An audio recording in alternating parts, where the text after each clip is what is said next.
All right, so this creator, I love her. And she asked, tell me an experience that you had that made you believe in ghosts.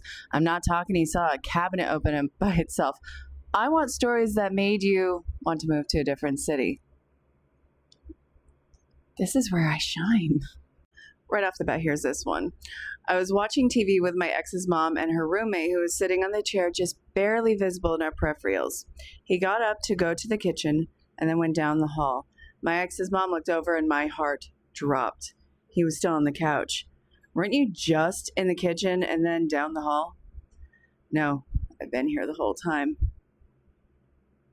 Get some spiritual bug spray. Worked in an old hotel turned apartment building. Walking through an old ballroom, the left side of my body was momentarily ice cold. Something blew into my ear. I swear I heard a woman laughing. I was surprised, not afraid. It only confirmed what I had been feeling. That wasn't the only experience here. Why? Why wasn't this place blessed? Why wasn't it cleared out? I have questions. As a little girl being toilet trained, my mom sat me on the toilet and stepped into the hallway, just outside the bathroom door. I saw an old man's face outside the window. He couldn't have been standing there because it was the second floor. I screamed and cried, "There's a man in the window." My father ran to check and there was no one there. That was the first time I saw a spirit. Yeah, you're a medium, bud. Was having dreams of a nuclear bomb going off. My ex-girlfriend, current at the time, was acting possessed. She laughed and said boom right after the vision. Haven't seen her or been in her apartment since. No ma'am, no thanks. Couple that with the fact that I had been drawing dreams I had of her, and I had other species witness an atomic explosion after. Then one day she starts freaking out for no reason, screaming, talking hateful things at me. I saw the bomb go off. 2 seconds later, she's an half-inch from my ear and whispers boom, and just started laughing maniacally. Nope, no, and so long and thanks for all the fish. Yeah, get an exorcism.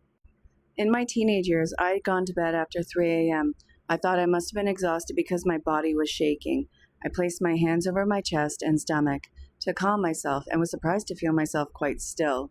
My second thought was it was an earthquake. So I looked over at the wall-mounted shelf where I had feathers on a rope. Hung up. The feathers were not moving. Feeling a rush of fear, I realized that something was shaking my bed. Out loud, I spoke, "In the name of Christ, go away." My bed stopped shaking, but whatever it was, banged hard on the sliding closet door, causing a loud noise and rattling it. Oh my God, cold chills.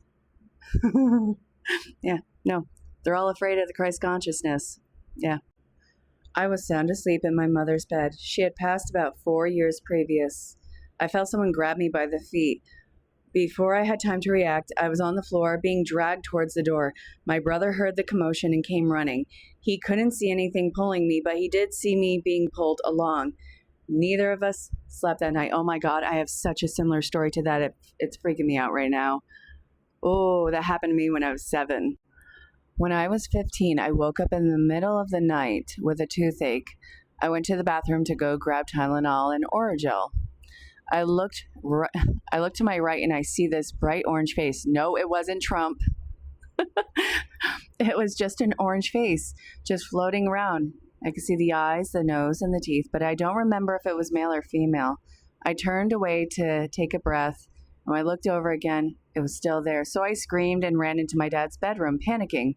I woke him up, but ended up sleeping next to him because I was so chilled to the bone, scared out of my mind. I'll never forget it, and I still talk about it to this day. Hear me out. Was it that orange thing that was on Cartoon Network, the annoying orange? Was it annoying orange? Serious question. Was it annoying orange? A house that we lived in was built in 1930s. Loved the house and never had an issue until one night when it was summer. We had no AC and I was laying in bed. All of a sudden, I felt an icy presence come up the stairs and it made the hair on my neck stand up. I got out of my bed and my legs were shaking and I went to the top of the stairs and said, "Whoever you are, please leave my family alone, please." The cold, and I mean cold, lingered several seconds and was suddenly gone. I didn't sleep the rest of the night, but that's what it was. It never came back. That was a polite exit of them. Probably leftover energy. Watching TV one evening, my dog, which is a lab pit mix, all of a sudden started barking and looking down the hall.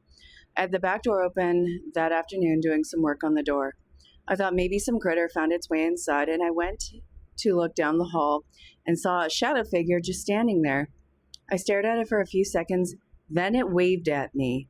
Freaked me out, and I switched on the light. There was no one there. It may have been a passing through energy, or it may have been an energy attachment that brought itself with you. I've seen that in the work that I do. It can be very unsettling. My niece took her own life, and I had a book on my shelf called The Lost Daughter.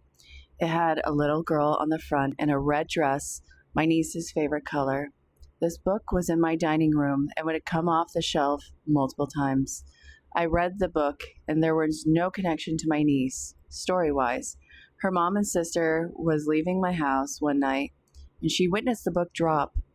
I think that the title was trying to tell us how she was lost in life. I put the book in my car because jokingly I was up to 2-3 times per day. Putting it back on the shelf right where we were tidying the car, and a few weeks later, I've never seen the book since. I think when her mother saw it drop, my niece started to rest. I'm really sorry, and I hope that she is resting in peace. My mom sees spirits all the time. When she was younger, she tapu, which in Maori means cursed. After tapu was lifted, she was left a gift to see and hear spirits since she was a little girl. Growing up, we would sometimes get caught up in her visits, and she would leave the room to go talk to them. So much unexplained happened in the house. That's actually really fascinating. I'm sorry, I would want to hear more on that. Those are just some of countless stories. I want to hear one of your experiences. Put it in the comments if you dare. If not, I hope you enjoyed the video. Talk to you later.